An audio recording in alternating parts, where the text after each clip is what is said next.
আল্লাহ পাকের হাজারো শুকর, মাহে রমজানের একেবারেই শেষ দশক, নাজাতের দশকে এই মোবারক দোয়া কবুলের সময় ইফতারির পূর্ব মুহূর্তে আমাদেরকে আজকে এখানে ওলামা মাশায়েখ বুজুর্গদের একটা বরকতপূর্ণ সমাবেশে মিলিত হওয়ার তৌফিক দিয়েছেন আল্লামা সাইদি ফাউন্ডেশনের আমন্ত্রণে ইফতার মাহফিল এবং আলোচনা সভা উপলক্ষে আমরা সবাই আল্লাহ তাআলার কাছে আবারও শুকরগুজার করছি, আলহামদুলিল্লাহ। ইফতারির একেবারেই সময় খুবই কম। আমার আগে আলোচক যারা বক্তব্য রেখেছেন আমি কয়েকজনের বক্তব্য শুনেছি, খুবই সুচিন্তিত কিছু পরামর্শ এসেছে এই ফাউন্ডেশনের সামনের কার্যক্রম পরিচালনা সম্পর্কে। আমি কথাটা দুই পার্টে দুটো কথা বলে বসে পড়বো, দোয়া হবে যেহেতু ইফতারের আগে খুব বরকতপূর্ণ সময়। একটা হচ্ছে যে আল্লামা সাইদি রাহেমাহুল্লাহ,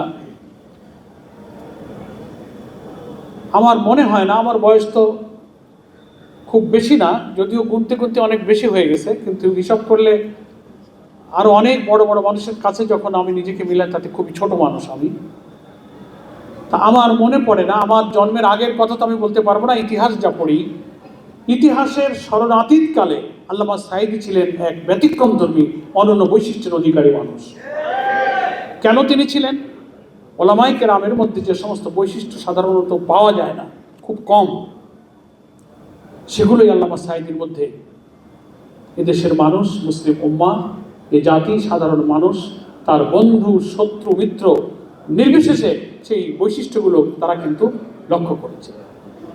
নাম্বার ওয়ান, আলেম যারা বড় হন, যারা উঁচু মাপের হয়, মর্যাদার দিক থেকে যারা একেবারে আকাশচুম্বী মর্যাদায় আল্লাহ তাআলা যাদেরকে নিয়ে যান, অনেক সময় ইখলাসের কমতির কারণে, মানুষের ভালোবাসায়, মর্যাদায়, দুনিয়া প্রাপ্তি, দুনিয়ার বিত্ত, বৈভব, সম্পদ, মর্যাদা ইত্যাদির কারণে যা আল্লামা সাইদির মধ্যে ছিল, তিনি সংসদ সদস্য হলেন, স্পিকারের চেয়ারে বসেছিলেন, সারা দুনিয়া তিনি সফর করেছেন, বিরাট মর্যাদা। সময়ের কারণে অত ব্যাখ্যা দেব না, কিন্তু এত মর্যাদায় গিয়ে এত বড় মাপের মানুষ নিরহংকার থাকে, অহংকার থাকে না, এত বিনয়ী হয়, এটা আলেমদের মধ্যে পাওয়া কিন্তু খুব বিরল। যিনি যত বড় হন তার দামটা তত বেশি। সালাম, ছোট বড়, কম জ্ঞানী বেশি জ্ঞানী, ধনী দরিদ্র নির্বিশেষে মানুষকে এত ভালোবাসা।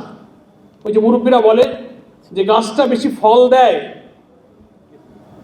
গাছ বড় হলো, ফলধারী গাছ কিন্তু ডালগুলো নুয়ে পড়ে, নাকি বলে? তো আল্লামা সাইদি বিনয়ে তিনি সবসময় নত থাকতেন, বিনীত থাকতেন। অহংকার তার মধ্যে কিন্তু আলহামদুলিল্লাহ দেখা যায়নি। এটা আমাদের ওলামায়ে কেরাম, আমরা যারা ইসলামের পথে চলি, তার জীবন থেকে আমাদের শেখার একটা বড় বিষয়। মানুষকে এত ভালোবাসছেন যে মানুষ তার জন্য পাগলের মতো হয়ে যেত। কত মানুষ তার আদালতের রায় শুনে জীবন দিয়েছে, একদিনে, 2 দিনে, 3 দিনে। বাংলাদেশে এরকম ঘটনার কিন্তু আর নেই, নাকি বলেন? বিরাট ব্যাপার। চেনা নাই, অচেনা, অজানা মানুষের বিরল ভালোবাসা, মানুষকে এত তিনি আপন করতে পারতেন। আমার নিজের ব্যক্তিগত জীবনের অনেক ঘটনা আছে, সময় নেই, আমি তা বলবো না। আমি শুধু তার জন্য একে একে এই দোয়াই করি যে আল্লাহ তাআলা তার এই ইখলাসের কারণে আল্লাহ তাআলা যেন তাকে জান্নাতে উচ্চ মর্যাদা দান করেন।